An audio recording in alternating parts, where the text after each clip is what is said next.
On va entrer sur les techniques imparables de la vente. On va parler des techniques qui vous permettent derrière de conclure vos ventes. Hein, les snipers. Moi, j'appelle les snipers. Moi, quand je donne des formations sur les techniques de vente à des gens qui font des téléventes, la télévente, moi, je vous dis, vous n'êtes pas différent des snipers qui sont en haut des immeubles avec des fusils là. C'est la même chose. Sauf que eux, ils ont dans leurs bras un fusil. Vous avez votre fusil qui est téléphone. Le téléphone.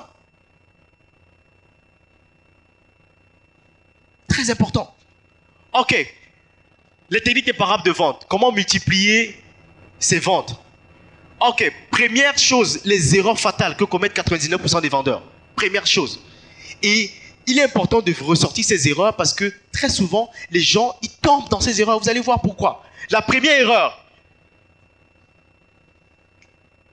c'est de croire que la vente, c'est le Njangui. C'est de croire que la vente, c'est Dieu qui donne. Hein? Combien pensent que c'est Dieu qui donne? Les gars, on est entre nous. Hein? Ah, ils sont dehors, ils sont pas ici. Bon, on n'entrons pas dans le domaine de ce Dieu qui donne. Sinon, je vais vous perdre. Je vous ai dit que vous êtes important pour moi. Je sais que la religion, c'est sensible. Quand on touche juste un peu, vous êtes capable de préparer sa vente. La vente est préparée. Dans votre entreprise, dans votre business, la vente est préparée. Comment est-ce que vous faites pour vendre? À quel moment, quand le client vient et que vous lui avez parlé du produit, comment l'acheminer à ce qu'il achète? Comment il situe la vente? Tout ça sont les éléments que vous devez comprendre. Quand vous faites un plan de vente, vous allez attaquer un client. Est-ce que vous savez que le moment où vous sentez que le client est prêt à acheter, si vous ne lui proposez pas une solution rapide, comment il achète et de manière claire, vous pouvez le perdre. Il y a des gens, le client est là, il veut même acheter. Mais parce que la solution d'achat n'est même pas facile, il perd le client. Et quand je vois encore des gens aujourd'hui qui n'intègrent pas les solutions de la société, je ne comprends pas. Un jour, je suis allé dans une pharmacie, je voulais acheter un médicament. J'arrive, je demande à la pharmacienne, écoutez, je veux tel médicament. Elle dit oui, le médicament est là. Je dis ok, vous intégrez Orange Money ici, je peux payer par Orange Money? Elle me dit non, ne payez pas par Orange Money. Je dis ok, qu'est-ce que je fais alors? Elle dit mais vous allez dans un coin chercher votre argent, vous revenez. Les gars, est-ce que vous pensez que quand je sors là et que j'ai une alternative à côté, vous pensez que je vais pas aller là-bas? Je ne comprends pas comment les gens peuvent ne pas comprendre qu'aujourd'hui, il y a une monnaie électronique qui ont facilité la vie aux consommateurs et qui peut permettre de payer facilement. Comment les gens ne comprennent pas ça? Aujourd'hui, en boîte de nuit, on paye Orange Money. Vous commandez une bouteille de champagne. Hein? On vient avec la facture. Il vient avec le téléphone. Vous faites Orange Money. Pam, c'est parti. Paye. Même au bar, les gens intègrent déjà. Le barman a son téléphone Orange Money. Vous devez préparer votre vente. La vente doit être préparée. Il y en a quand le client est prêt à acheter même, il dit qu'est-ce qu'on fait maintenant? Et c'est le gars qui commence à trembler. Ok, attendez, je vais voir comment on va gérer. Attendez, je vais revenir vers la base. On va voir comment on va faire pour vendre. Il n'est pas prêt.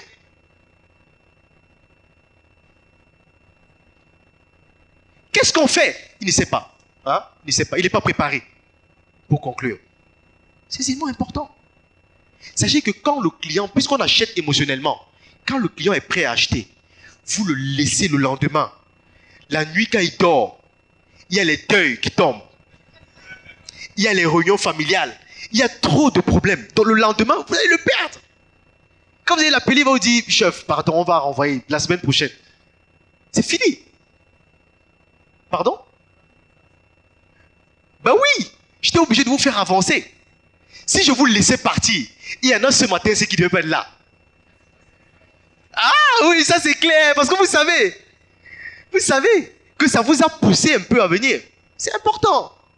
C'est important. Comment j'engage? Comment engager le client?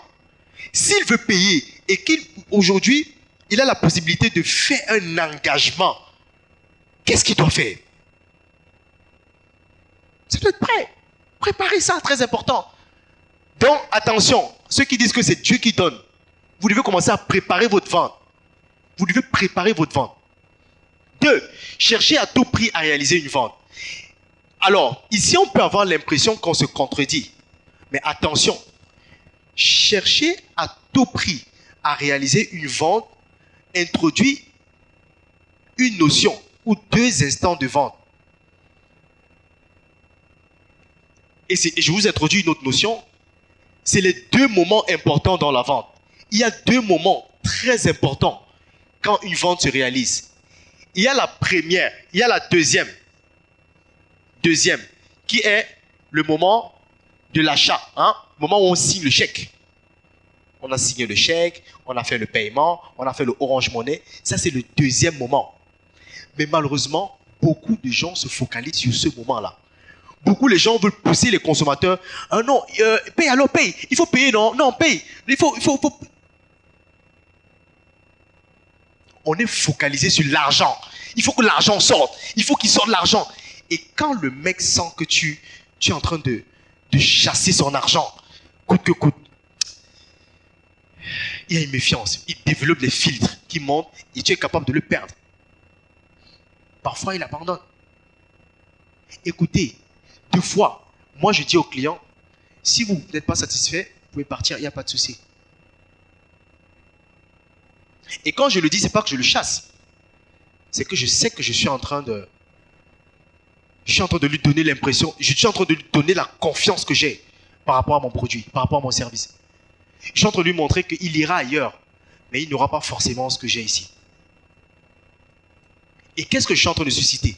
Je suis en train de susciter le premier moment de vente, qui est la vente émotionnelle. Avant de donner son argent, on achète d'abord émotionnellement. Avant de sortir l'argent dans la poche, on a d'abord validé dans le cœur qu'on va acheter. Et c'est ça votre premier objectif. C'est que le mec, en fait, valide dans son cœur que je veux ce produit. Ce produit, je le veux. Je ne pars pas sans ce produit. Dès que vous avez conclu le premier instant, deuxième, c'est juste un... Ça coule. Naturellement. Naturellement. Écoutez, il y a les moments quand je discute avec quelqu'un, un client, je sens que le client est sceptique. Je sens qu'il est dubitatif. Je sens qu'il n'est pas en train de... Je lui laisse une porte de sortie. Je lui laisse une porte de sortie. Et c'est ce que Sun Tzu, l'art de la guerre, qui a déjà lu ce livre. Il faut lire ce livre. Il faut lire ce livre. Absolument. Absolument. Sun Tzu, c'était un général qui gagnait les combats. Sun Tzu dit, le plus important n'est pas de remporter une guerre, une bataille, de combattre, de remporter, non. Le plus important, c'est de gagner sans combattre. Parce qu'il y a des guerres que quand tu fais, tu as perdu tellement d'hommes, tu as perdu tellement de munitions, tu as perdu tellement d'argent et de ressources que la saveur n'est plus là. Gagner sans combattre. Gagner sans combattre. Et Sun Tzu dit, un jour, le but, la mission de Sun Tzu, lui, gagnait ses guerres sans combattre. Et ce qu'il faisait, c'est qu'il arrivait dans les villages, il mettait les gens en captivité, les gens du village en captivité. Tout le village, il les met en captivité. Ok? Et ce qu'il faisait, c'est qu'il laissait une porte de sortie.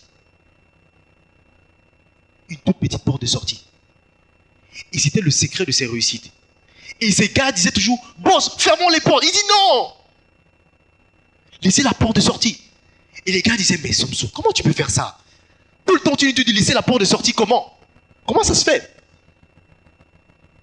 Il disait, un jour, je vais vous expliquer. Un jour, je vais vous expliquer. Et quand il a senti suffisamment agacé, il a dit, écoutez, venez, je vais vous expliquer pourquoi. La raison pour laquelle je laisse une porte de sortie, c'est parce que à chaque moment, chacun d'entre vous, dans votre vie, à chaque moment où vous serez face à la vie ou à la mort, vous allez développer ce qu'on appelle l'énergie du désespoir. Et quand un être humain arrive à un moment où il n'a plus le choix, il est prêt à tout. Et cette énergie va monter en lui avec une fourche. Il est capable de tuer 10 samouraïs. Et Sun Tzu, parce qu'il savait ça, il ne voulait jamais activer cette énergie chez la population. Il voulait leur donner toujours une alternative. Et le jour où vous voulez vous rebeller, vous dites, ah, de toutes les façons, j'ai peur de sortir. Dans la population, je pense à moi, je sors d'abord. Je laisse le village. Et on pouvait garder le village en captivité, chacun. Et c'est la même chose quand vous faites du business. C'est la même chose quand vous êtes face à un client qui n'arrive pas à comprendre. Vous devez, première des choses, lever les équivoques dans sa tête. Vous devez lever ces barrières de doute-là qui sont en train de sauter. Moi, ce que je fais souvent, c'est que s'il n'est pas convaincu, je lui laisse l'opportunité de partir. Je lui dis, écoute, le service que je te donne, tu peux partir. Il n'y a pas de souci. Mais sache que le service que je te donne, je sais ce que je te donne. Je ne sais pas ce que les autres te donnent, mais je sais ce que je te donne. Et si tu n'es pas satisfait, je préfère que tu partes.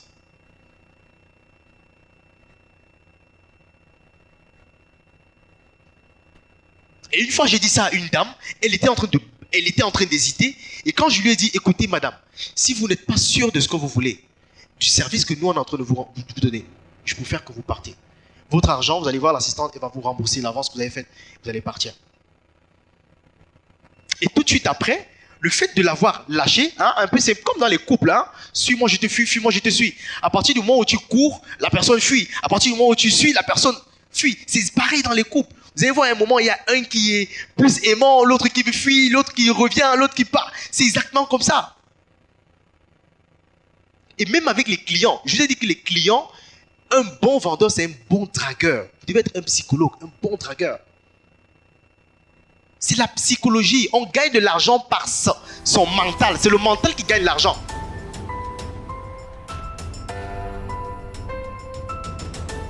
Très important. Cherchez à tout prix à réaliser la vente. Mais sachez que la première vente est d'abord émotionnelle.